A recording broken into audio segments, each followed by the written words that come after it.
Начало новой эпопеи. Замок Збиров. Вид. Так, подожди.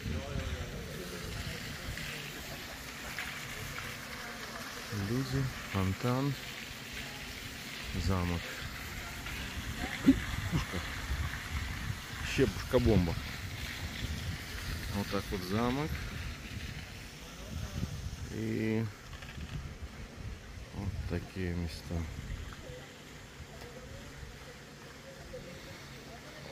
Вот. А вот отсюда снизу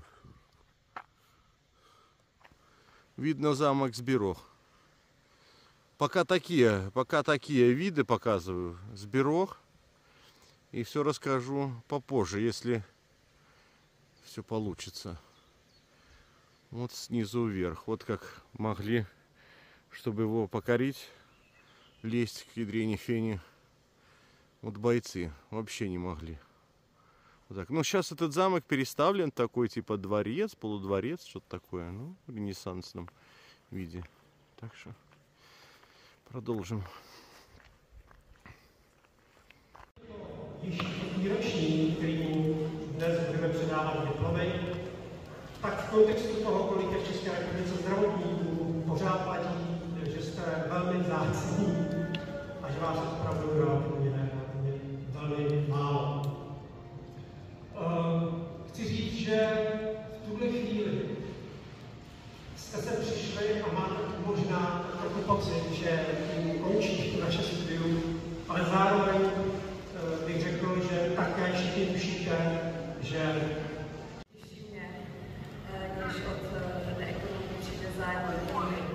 Takže potkávali jsme se spolu na kalkulaci oceňování lékařských praxí a já mám velkou radost, že jak říkal Tomáš, dneškem to nekončí a zůstanou mezi námi věrné vztahy a doufám, že budeme spolupracovat i nadále na kolik kalkulací možná třeba jenom na oceňování lékařských praxí a doufáme, že ten vztah vydrží, že se na nás můžete kdykoliv obrátit a že nás udělat radost.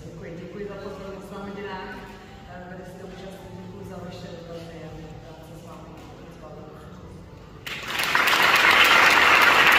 předání diplomů, protože si taky vzpomeňte, že jsme se učili o tom, že čas je vzácný, tak to nebude protahovat, ale přesto čeká nás téměř předání 50 diplomů, takže to nějakou chvíličku potrvá. A abychom to celé zkrátili a abychom to možná zjednodušili a abyste tušili, kdy přijdete na řadu, tak zvolíme abecední pořadí. To bude vidět, kdy zhruba máte nervózní. A zároveň dodám, že zase, abychom zkrátili čas, tak nebudeme číst tituly, protože především jste občany, budeme číst pouze ta občanská jména. A ani nebudeme rozlišovat, kdo z vás se na to opravdu je lékař nebo nějaká podobná profese. A protože ten první kolo tady na sebe bohužel nedorazil, a ještě krátká technická vsuvka, zámek Збиров pro nás připravil tady zatím všechno na super krásné úrovni a i ten sál, jsou všichni uchváceni. A abyste nemuseli chodit těmi bočními dveřmi, tak nám tady udělali tady ten stupínek. A muži si mě určitě nebudou mít problém, ale ženy na podpavkách třeba v rukavě ano, takže já tady ještě poprosím své kolegy, kteří až budou ženy, tak já tady budu trochu asistovat. Aby nedej bože, sice je tady hodně zdravotníků, kteří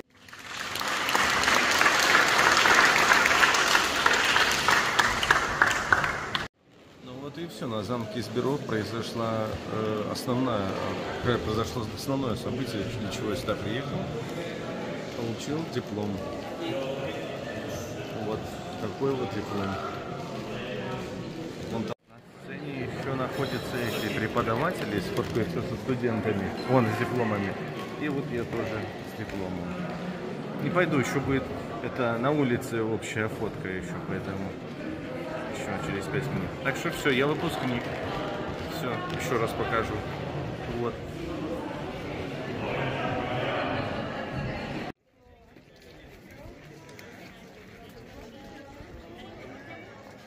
Ну все, начинается уже, все получили дипломы.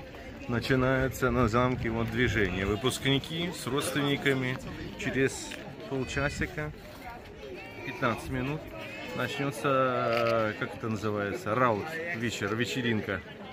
Так что оттуда фото-видео не будет, вряд ли. Поэтому дальше продолжу для вас за 2 секунды, а у себя на следующий день. Так, про замок Збіров.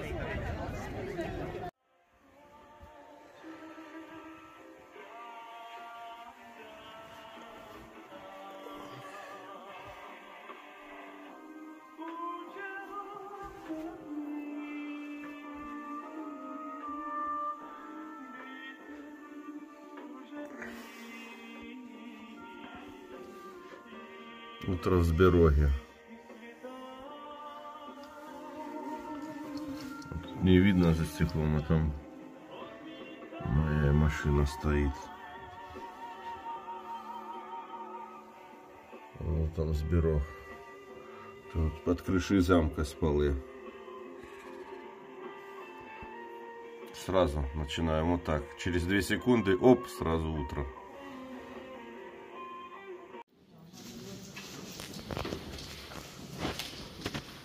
Jsme teda přišli do našeho zámeckého šimku.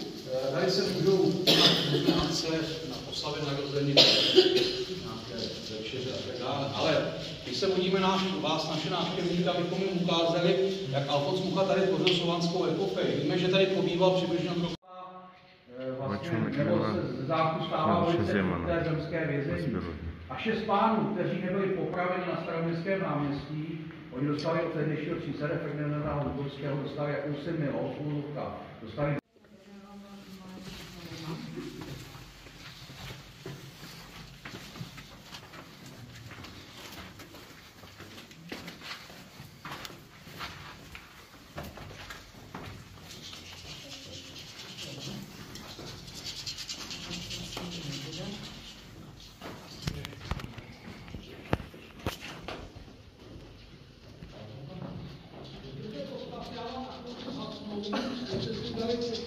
Teď byly tady v té kopce umístěni sociální zařízení čber, voda čber.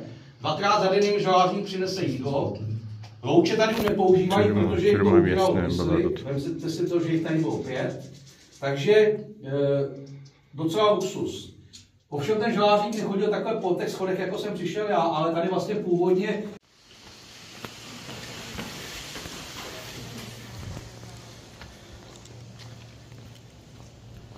Вот одна из самых больших башен.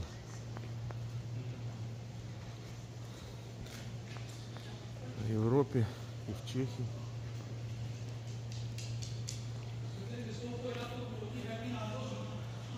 Это прям замок Збіров. Tady uprostřed ta nejstarší samostatně stojící věž. Patří mezi naše 3 Прямо из скалы, видали? Самая старая. Pane Bože.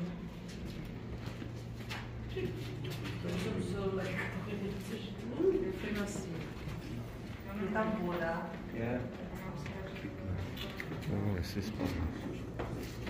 самый глубокий колодец в Европе, в замках. Второй в Европе. Нет, первый в Чехии, второй в Evropě. Voda je vlastně na úpatí toho kopce, na kterém stojí náš zámek. Ona, vidíte, tak se tam voda blízká dole, jinak ona teda... Мы побыли в Капле. Идем дальше. Замок.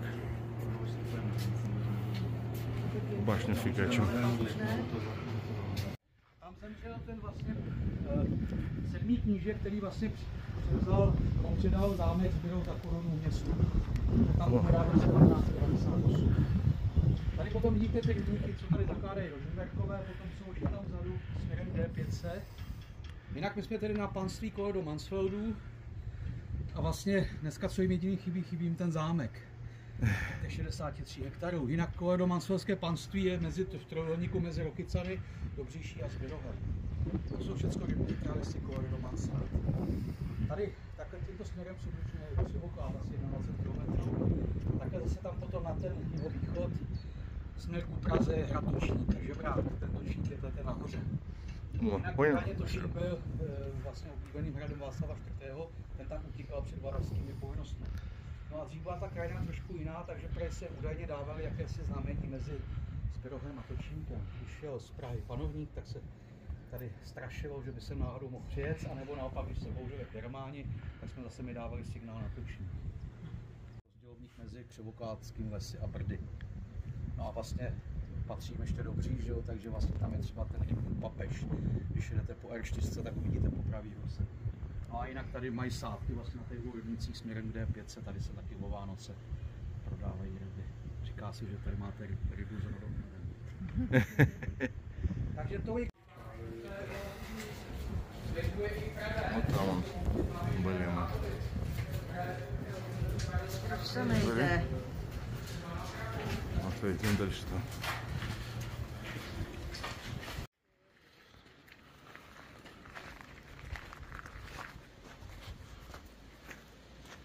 Вот виноградники и парк возле замка.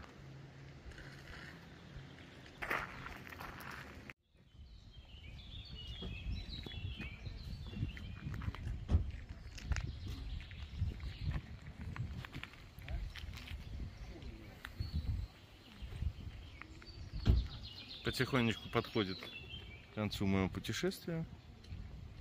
Какие-то тут розы несут крутые. Замок Збирох. Я не знаю, ну, диплом получил.